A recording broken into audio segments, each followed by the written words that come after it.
All right, welcome back to SportsLine. In just a second, we're going to talk to our good buddy Justin LaBar to get a WrestleMania 32 preview. But before we do that, let's check in real quick with David on line 2. David, who do you want to be the next coach at Vandy, men's basketball? Hey, how's it going? I got 2 picks for you. Go ahead. And nobody's brought it up. One is Drew Maddox, and one is Pat Knight. Okay. What do you like about those 2 coaches, real quick?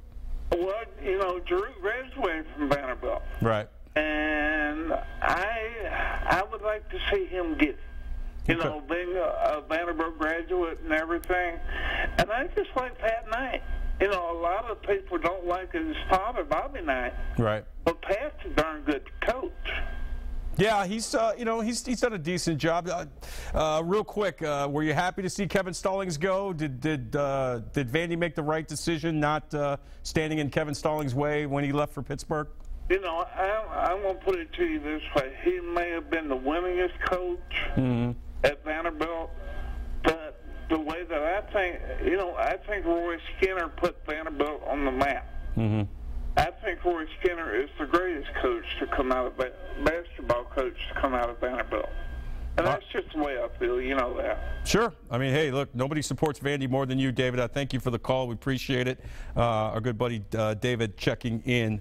Right now we want to talk about the world. We're going to go from sports to sports entertainment. It is an annual tradition. It's my favorite show of the year. It's the Wednesday before WrestleMania. WrestleMania 32 comes your way this Sunday night from AT&T Stadium in Arlington, Texas. Jerry World, the home of the Dallas Cowboys, and a lot going on in the WWE. And to help us break it all down, he is the executive producer of Chair Shot Reality. He also covers the WWE for the Pittsburgh Tribune Review.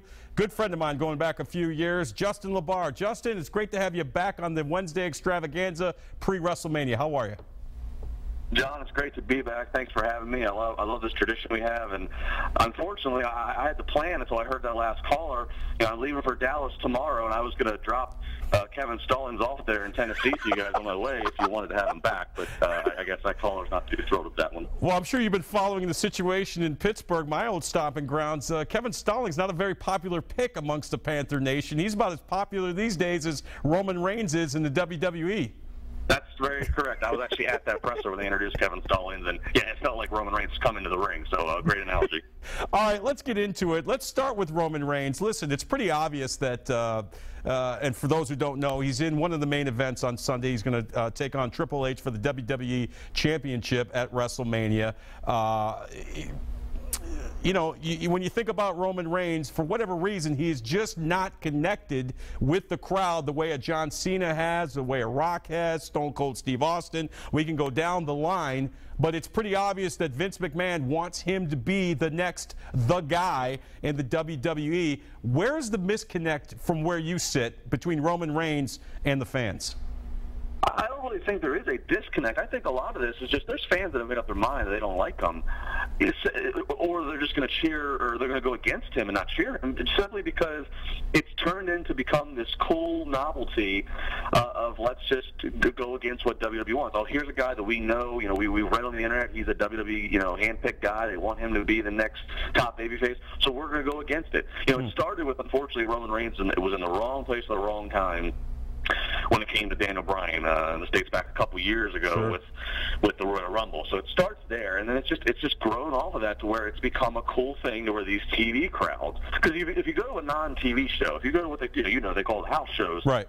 Roman Reigns is Superman. I mean, that's you get the women and children, you get the because it's not a school night, it's cheaper tickets, and he's very appealing to that audience. He's probably appealing to at least 50% of WWE's audience. The problem is that other half, that very vocal half, they're going to do everything they can because they find fun in it, and it's almost like they get to become the stars at going against us. Roman Reigns is not as bad of a wrestler as people make it out to be. And yes, his talking, he's not The Rock on the microphone, but in fairness, who is? Right. When he gets to be genuine, he's a good communicator when he gets to be genuine.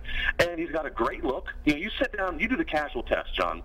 Watch Monday Night Raw with somebody who doesn't watch Raw regularly, but has at least enough open mind to sit through it. And if you watch Raw with them, I guarantee you ask them who stands out. Roman Reigns is one of the guys stands out because he looks like $1 million. So it's unfortunate because he's done nothing wrong. But that's the state we're in right now, and that's kind of going to be from forever on. I think in this and the way the wrestling business is with the audience and the internet and such, they just are determined to not like them. Yeah, and it's a shame, Justin, and from where I sit, just because, by all accounts, Roman Reigns is a good guy. I'm friends with Corey Graves, who knows him very well, says he's a great guy, and the boys in the locker room really seem to like him. But, I think it's pretty obvious that it's set up for him to go over on Sunday against Triple H at WrestleMania. There's going to be a lot of people there, and there's going to be a lot of people booing as the credits roll. Well, and that's the interesting thing. The last thing you said is the credits roll. That's been a big talking point all week that I've been having, that I had on my Trib Live radio show.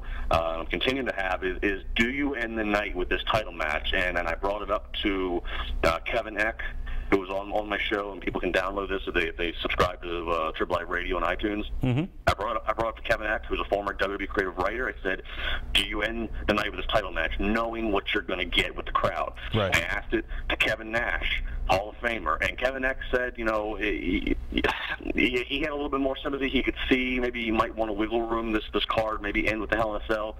Kevin Nash, on the other hand, Nash was very adamant, saying, look, we got a saying, don't let the marks call the match. With the world title is what you should end with, and you stick to your guns. So, I mean, I kind of think WWE, I think they are going to end with the world title. I think that's because that's their mentality. They're going to end with that world title match. But I tend to think maybe you should end with a Hell in a Cell. And you could also make a case that in the Hell in a Cell match where there's control for power on the line, potentially the Undertaker's last WrestleMania, if we can believe that. To me, that stuff actually trumps the world title, which I know the world title is not supposed to be trumped at all, but in my eyes, Hell in a Cell might be the right way to go in terms of ending with the credits. I agree with you, and let's get into that. It's going to be Hell in a Cell. It's going to be The Undertaker versus Vince's son, Shane McMahon, inside Hell in a Cell. And as you said, the stipulation is if Shane wins, he gets control of Monday Night Raw. If Undertaker loses, which is if Shane wins, that would be his last WrestleMania. From what you know, from what you've heard about Shane McMahon, how involved, win or lose on Sunday, how involved do you think he'll be with the company going forward? I've heard, rumors of, brand expansion and Shane maybe getting back into the mix a little bit more. Shane's obviously been away for a number of years, got a huge pop in Chicago several weeks ago when he returned. Nobody knew about it. I think the fans would like to have him around and kind of be the yin to Vince's yang, if you will, with the authority. What do you know about Shane's involvement beyond Sunday? Well, I don't know Shane personally, but he and I do have a very, very good mutual friend, somebody who's very close to him and somebody who I'm very close to. So I'm able to draw from this. I know that when Shane came back, believe it or not, that there was a lot of question marks of beyond Mania. That's how many blanks that were still to fill in internally. It was kind of, we know we're going to use you for this match for Mania, and this is a perfect time to use you for your return because we're down with a lot of injuries. But there's definitely a art imitating life taking place right now. There's definitely, it feels like that, doesn't it, Justin? Yeah, and I don't want to suggest that. I don't want to suggest that the family is in complete turmoil. I don't want to say that, but there's definitely some. When Shane left years ago, there were some hurt feelings there, between Vince, and that I know. And so the bottom line is, there's a lot of interesting stuff going on behind the scenes. Will we ever know the full truth? Will it ever be told? Who knows? But I'll say this: Shane is the babyface. Well, I mean, they're both babyfaces, but again, Shane is the babyface in this.